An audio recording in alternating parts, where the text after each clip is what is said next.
Continue our theme first, bricks, beads and bones. In our earlier video I had you explain all topics. Now we take our topic 7, seals, scripts, weight.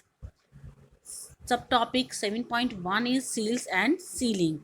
Seals and sealings were used to facilitate long distance communication.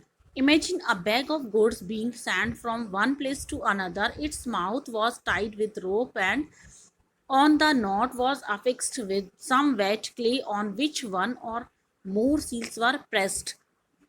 Seals और sealing जो stamp लगाते हैं, जो मोहर लगाते हैं, वो long distance communication के लिए सुविधाजनक होती हैं। क्योंकि आप इमेजिन करिए, अगर मान लीजिए कोई सामान आप बैग में भर के दूसरी प्लेस पर भेजते हैं तो उसके माउथ पर रस्सी से बंधा होने के बाद इसकी जो नॉट लगी रहती है, जो गांठ लगी रहती है, उसके ऊपर कुछ क्ले या वेट, कुछ गीला के सम क्ले टाइप में कुछ सील्स लगी रहती है, उसके ऊपर प्रेस्ड की हुई होती है सील।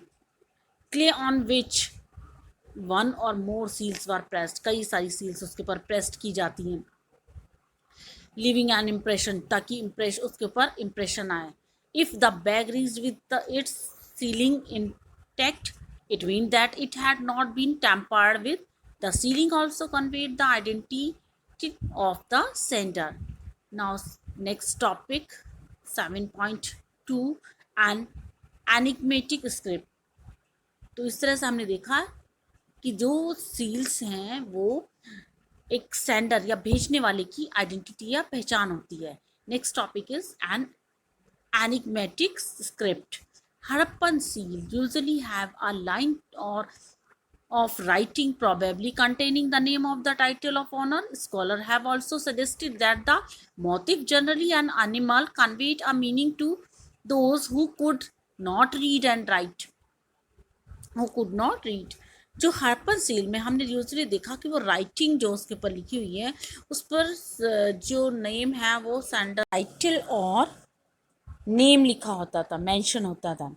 स्कॉलर है, कुछ स्कॉलर्स ने ये भी सजेस्ट किया है कि जो उसके ऊपर मोटिफ या एनिमल का साइन भी बना होता था। Conveyed a meaning to those who could not read, और शायद जो लोग नहीं पढ़ पाते थे उनको मैसेज करने के लिए ये मोटिफ बना होता था। मोस्ट इंस्क्रिप्शन आर शॉर्ट, ज़्यादातर जो इंस्क्रिप्शंस होते थे वो शॉर्ट होते थे और लॉन्गेस्ट कंटेनिंग 26 साइन उसके ऊपर बने हुए होते थे। और यद्यपि ये जो स्क्रिप्ट है रिमेन एंड एसिपर टू डेट, ये इसकी डेट को भी अपठित रखा गया या वो पढ़ी नहीं जा सकी है, लेकिन इसकी जो evidently not alphabetical where each sign stands for a vowel or a consonant, as it has just too many signs. जबकि इसके ऊपर बहुत सारे साइन होते थे, somewhere between 375 and 400. It is apparent that the script was written from right to left, as some seals show a wider spacing on the right and cramping on the left. Right side में इसमें कुछ space रहती थी और left side से ये cramping या मुड़ा हुआ रहता था। As it is engraver being working from the right end then run off out of the space. Consider the variety of objects on which writing has been found: seals, copper tools, rims of jar, copper and terracotta tablets, jewelry, bones, rods, even an ancient signboard. Remember, there may have been writing on perishable materials too. Could these mean that literacy was widespread? इस तरह के जो materials हमें मिले हैं तो हमें इनसे ही पता चलता है कि हो सकता है लिटरेरी है, जो शिक्षा है, वो दूर दूर तक फैली हुई थी। Next subtopic 7.3 is weight. Exchange for regulated by a pressurized system of weight, usually made of a stone called chert and generally cubical, was with no marking. उनके ऊपर कोई साइन नहीं मिला है जो क्यूबिकल है। The lower denomination of weight were binary 1 to 4, 6, 8, 16, 32 etc. up to 1200, 1800, इतने हम वहाँ पर उनके वेट के जो बाइनरी वहाँ पर मिली हैं. Higher dome Higher denominations followed the decimal system. The smaller weight are probably used for weighting jewelry or in beads. Metal scale pans have also been found. जो स्मॉलर सबसे छोटे जो वेट था वो शायद बीड्स और ज्वेलरी के लिए होते होंगे, उसको वेट करने के लिए होते होंगे. और मेटल स्केल के जो पेन्स थे वो भी वहाँ पर पाए गए हैं, तराजू जिसे बोलते हैं.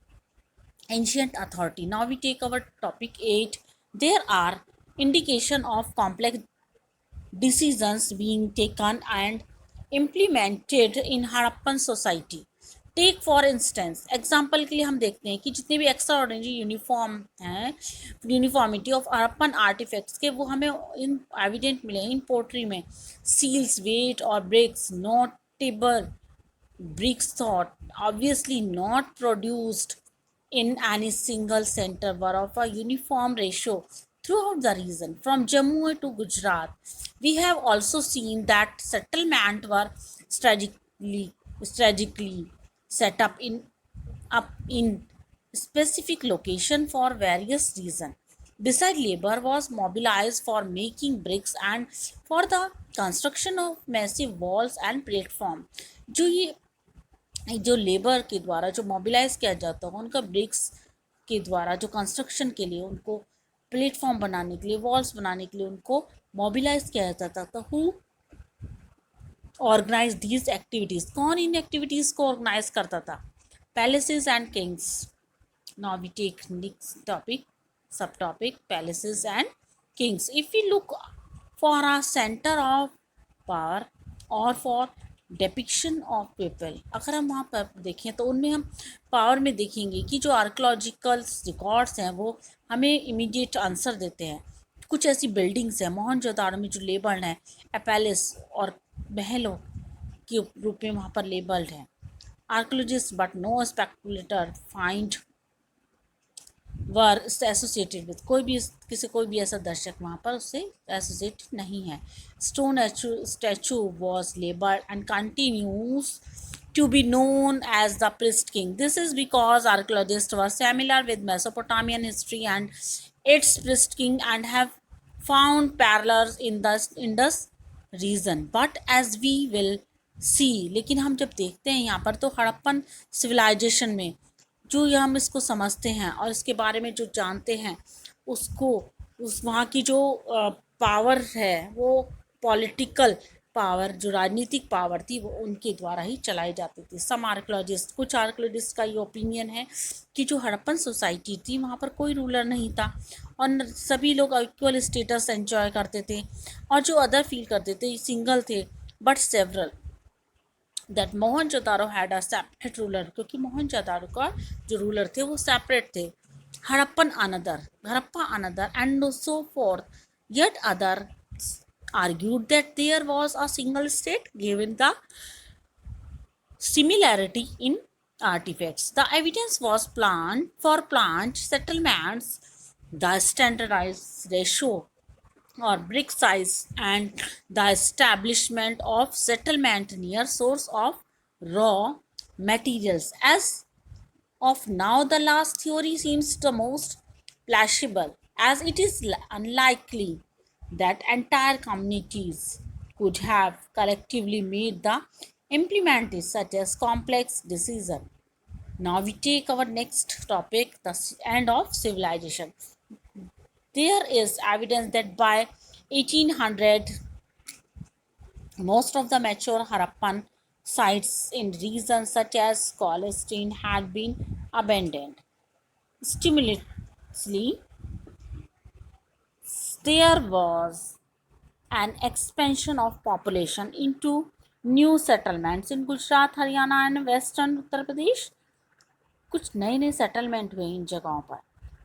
कुछ फ्यू साइट्स थी हड़प्पा में जो कंटिन्यू ऑक्यूपाइड कर थी 1900 BC में और यहाँ पर ट्रांसफॉर्मेशन हुआ मटेरियल कल्चर का. मार्क डिसअपीयरेंस और distinctive artefacts of the civilisation, weight seals specially, beads, writing, long distance trade and craft specialization also disappeared.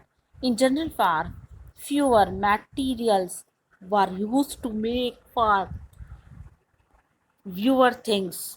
बहुत सारी ऐसी चीज, house construction techniques deteriorated and large public structure were no longer produced. Overall, artifacts and settlements indicate an rural way of life in the what are called late Harappan and successor culture. What brought about these changes? कैसे ये changes हुए, क्या इनका explanation था, किस तरह से ये फॉरवर्ड हुए, आगे हुए गए?